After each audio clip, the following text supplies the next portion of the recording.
네, 오늘은 2월 4일인가요? 4일 같네요. 오늘 날씨가 엄청 추웠어요. 이곳 전라도 지방도 춥고 바람도 불고 아마 체감 온도는 최고 높아도 한 5도, 마이너스 5도 그 정도인 걸로 생각이 됩니다. 근데 어머님 이제 식사를 하시기 위해서는 운동을 해야 되는데 날씨가 추우면은 밖에 운동하기도 힘들어요. 그래서 망설이다가 예전에 제 경험으로 봐서 춥다고 안 나가고 비 온다고 안 나가고 어쩐다고 안 나가고 저쩐다고 안 나가고 그랬더니 갑자기 몸 상태가 더 안 좋아지는 거예요. 그래서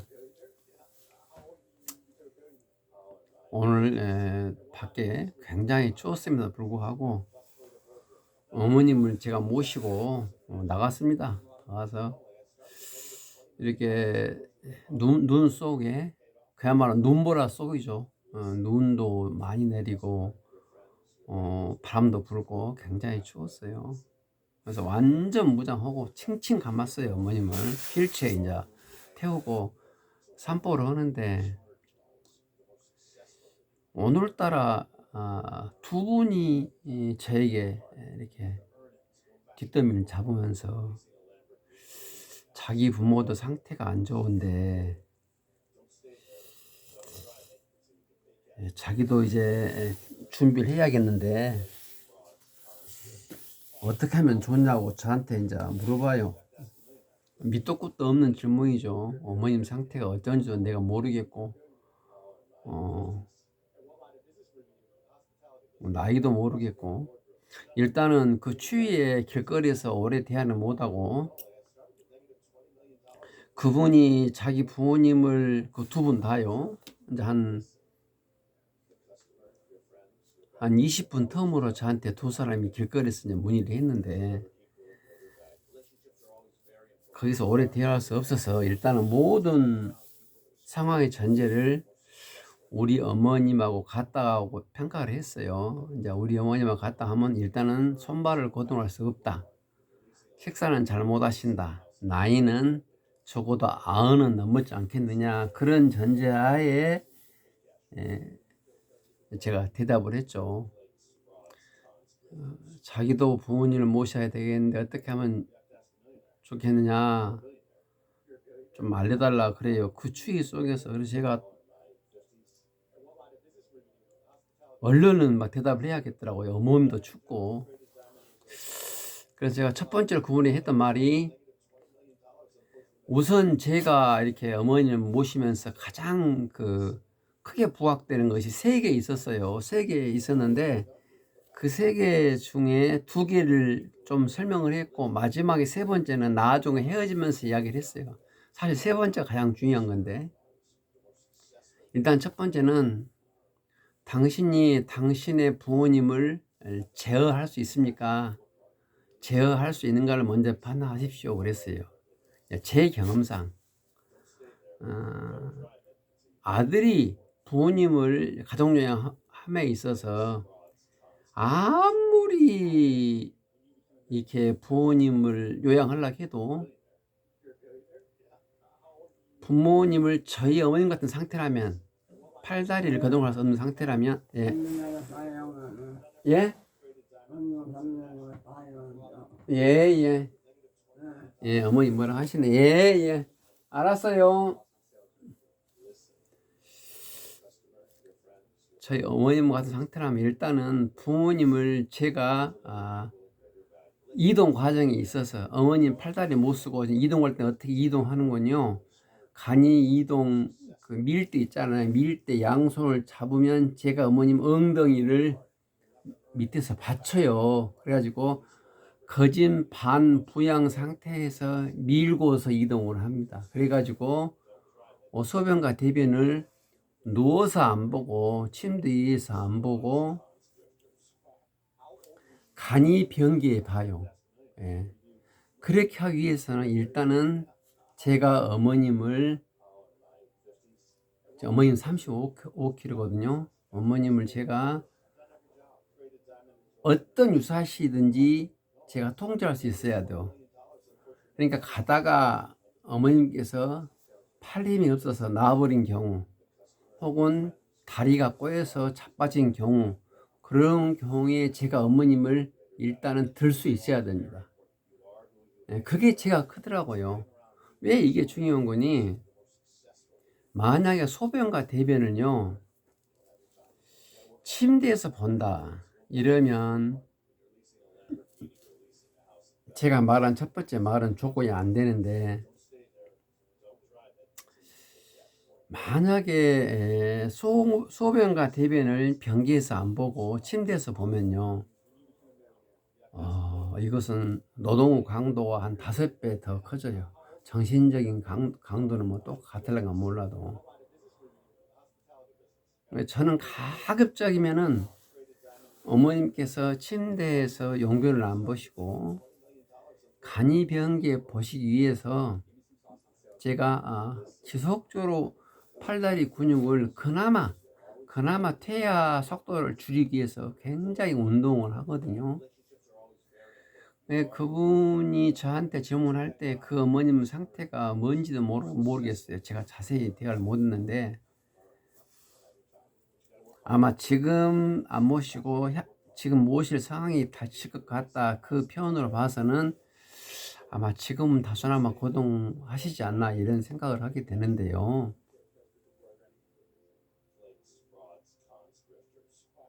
저도 이제 어머님께서 더 퇴화하셔가지고 도저히 제가 어머님을 그 반부양 상태라도 이렇게 간이 변기로 이동할 수 없다면 저도 이제 어머님을 침대 위에서 용변을 보게끔 하겠죠. 예. 알았어. 알았어. 그래서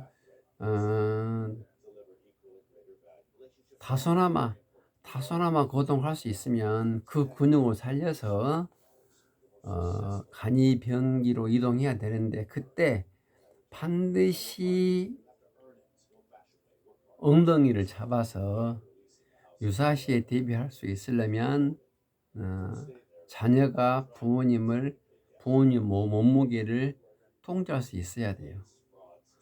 그렇다면, 그렇지 않으면 가족영화를 못 하느냐 할 수는 있겠죠. 근데 자녀가 판단해서 이동 과정에 차고로 뭐 식사하러 가시든 대소변 보러 가시든 혹은 외출하러 가시든 잘 걷지 못한 부모님은 옆에서 부축을 해야 되는데, 유사시 통제할 수 없는 상태에서 자녀가 가족 요양을 한다, 이것은 구체적으로 그 부모님의 상태에 따라 다르겠습니다만은, 우리 부모님 상태라면 그건 일종의 도박입니다. 그건 아주 위험한 거예요. 예.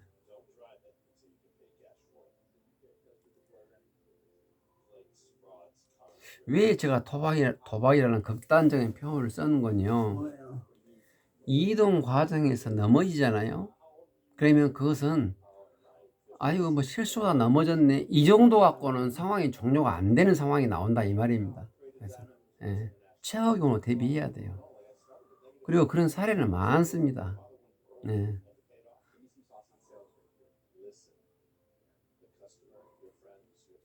만약에 팔다리를 못 써서 부모님을 목욕을 하러 가시든지 소대변 보러 가시든지 어떤 식사를 가시든지 이동 과정에 꼭 이동을 해야 되는 상황이에요. 왜? 팔다리를 사용하기 때문에. 근데 100% 사용을 못해. 자녀가 부축 해줘야 된단 말입니다. 근데 유사시의 부모님을 통제할 수 없는 그런 몸무게다. 이런 상황에서 가족 요양을 하신 분이라면 항상 이동 과정에 그 기본 매뉴얼을 가지고 있어야 됩니다. 제 경험상 왼쪽으로 넘어지면 어떻게 대처하시겠다. 오른쪽으로 넘어지면 어떻게 대처하시겠다.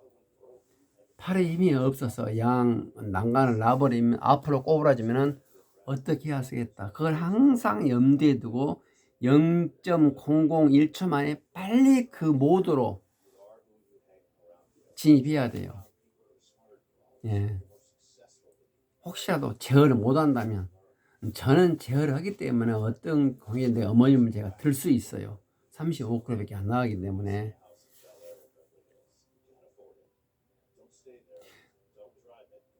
특히나 목욕을 하러 가실 때는 진짜 조심해야 되고요. 부모님을 통제할 수 없이 부모님께서 60kg 이상 나가신다면 목욕은 외부 위탁을 하면 올 것 같아요. 위탁 업체가 있거든요. 네. 근로복지공단에서 등급을 받으신 분은 무료로 서비스 받을 수가 있어요. 그러자 그분에게 제 일성으로 했던 말이, 부모님을 통제할 수 있겠습니까? 이 통제할 수 있겠습니까? 이 표현은 얼른 못 알아듣죠. 그러니까 무슨 말인 거니? 유사시 안전사고의 위험에 노출이 됐을 때, 그때 모든 경우 수, 아까 말한 바와 같이 부모님 왼쪽으로 넘어지실 때, 오른쪽으로 넘어지실 때, 혹은 뒤쪽으로 골반 쪽으로 넘어지실 때, 혹은 앞쪽으로 머리 쪽으로 넘어지실 때, 그때 유사시에 본인이 그 어떤 경우 수라도 통제할 수 있는가, 이걸 제가 그분한테 이야기를 했거든요. 그 추위 격을수에서. 이것은 우리 어머님 같은 상황을 전제로 말씀드린 거예요. 이제 이런 전제가 아니라면은, 다시 말해서 팔다리를 우리 어머님은 아예 못 쓴 것이 아니고, 근다하게 또 완벽히 사용한 것이 아니고, 이런 상태예요. 아예 못 쓰면 식물인간이죠. 그 다음에 식물인간과 다름없이 아예 팔다리 힘 못 쓰는 분, 이런 분들은 침대에서 하기 때문에 제가 말한 첫 번째 말한 것은 해당이 안 되겠죠. 혹은 너무나 무거워서 통제할 수 없는 경우, 이것도 해당 안 되겠죠. 예, 그런 분들은 어쩔 수 없어요. 침대에서 이제 일 봐야죠. 침대에서 용변 처리할 때는 아까 서울대 말한 것 같이 제 경험으로 한 5배, 노동 강도가 한 5배 돼요. 그것을. 예. 통계적으로 봤을 때 매번 그런다는 게 아니라, 이 점에 대해서는 다음에 또 말할 기회가 있으면 할 것이고요. 자, 그렇게 이야기했고, 두 번째는 제가 그분한테 했던 말이, 선생님 자신의 삶을 정리하셔야 될 겁니다. 이렇게 표현했거든요. 선생님 자신의 삶을 정리해야 될 것입니다. 이렇게 표현했어요. 제가 가정 요양을 해보니까 나와의 싸움에서 내가 이기지 못한 경우가 많이 있어요.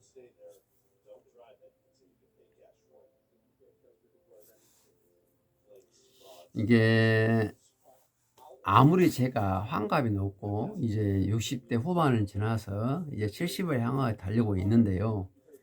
내 나이를 이렇게 좀 먹었다 하더라도 현재 시대가 변했잖아요. 옛날에 60대 후반이면요, 진짜 할아버지예요. 지금은 모르겠어요. 내가 정확히 모르는데 아마 노인당에서도 안 받아줄걸요.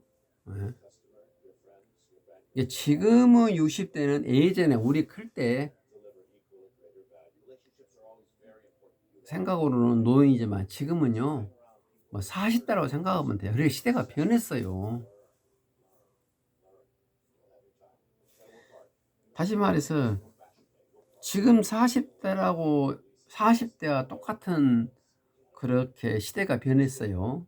그렇다면 지금 내 삶을 정리하지 않고서 부모님께 24시간 365일 1년, 2년, 3년, 10년을 매달린다. 이것은 어찌 보면 좀 현극의 일이잖아요. 그렇기 때문에 날마다 자신과 갈등을 느껴요. 예. 또 이 사회가 가만히 나를 놔두지 않아요. 첫째는 자기 가족이 가만히 놔두지 않죠. 이제 딸이 부모를 모시면 남편이 가만히 안 두고, 남편이 부모를 모시면 또 며느리가 가만히 안 두고, 자기 새끼들이 가만히 안 되고, 형제 자매가 가만히 안 둬요. 이 스트레스는 말로 표현할 수가 없어요. 가족 요양을 하면서 스트레스를 많이 받는데, 가장 큰 스트레스는 가장 가까운 곳에서 가장 많이 받습니다. 우선 나 자신과의 갈등은 뭐 두 번째 치더라도 사실 그게 제일 큰데, 내 남편, 내 마누라, 내 새끼, 내 언니, 내 오빠, 내 동생부터 가장 큰 스트레스를 받아요. 가족여행 하다 보면. 근데 더 큰 것이 있잖아요. 내가 이대로 하염없이 이 길을 가야겠는가. 이 갈등이 우주보다 더 커요. 예. 근데 이것을 겪어내야 되잖아요.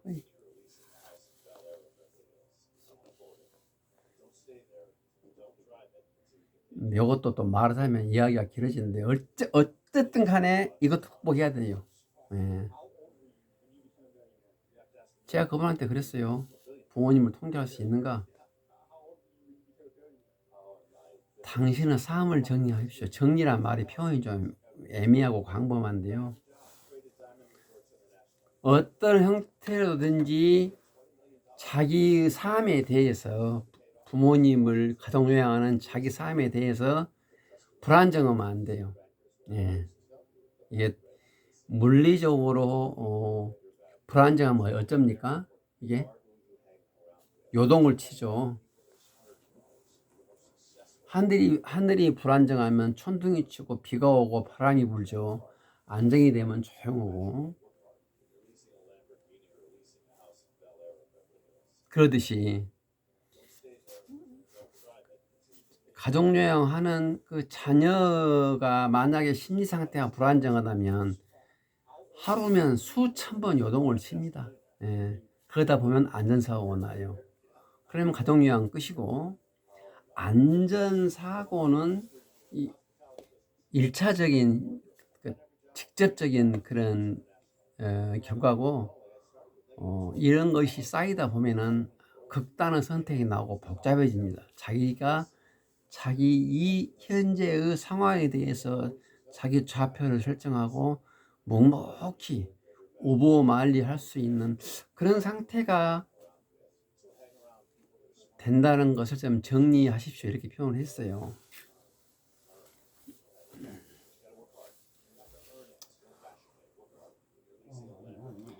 그리고 이제 그분한테 마지막에 헤어지면서 이제 이것이 두 번째하고도 관련이 있는데요. 마지막에 한 말이, 선생님이 불효자라는 뼈아픈 인식이 있어야 됩니다. 이 말을 했거든요.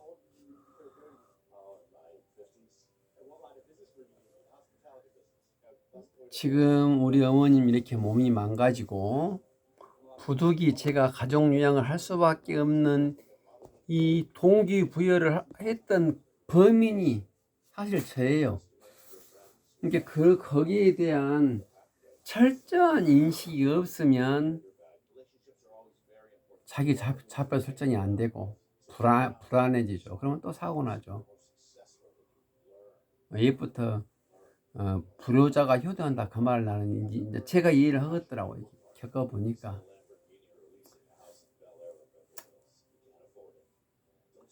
오늘 이 엄동설안에 제가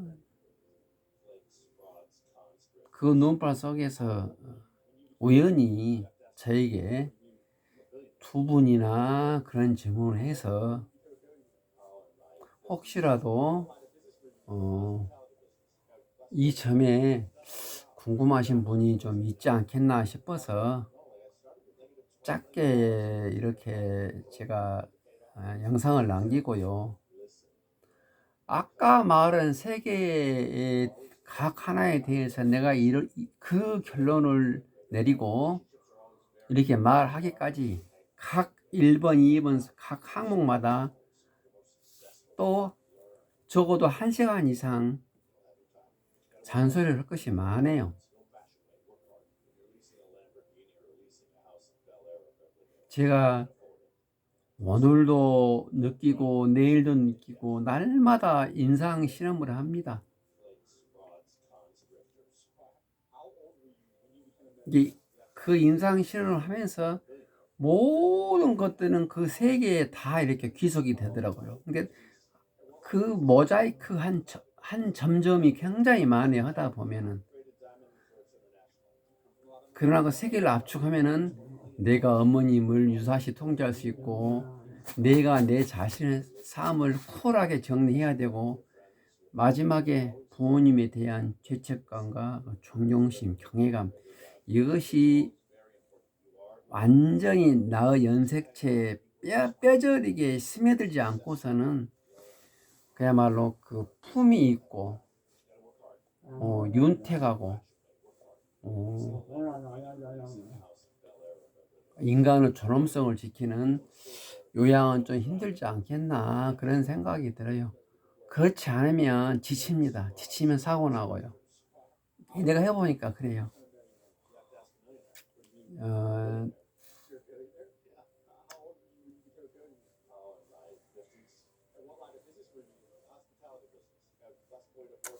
저희 잔소리가 10,000명 중에 한 사람이라도 참고가 되었으면 하는 마음에서 이 영상을 남깁니다. 오늘따라도 2명이나 물어봐서 길거리에서 이 영상을 한번 남겨봤습니다. 감사합니다.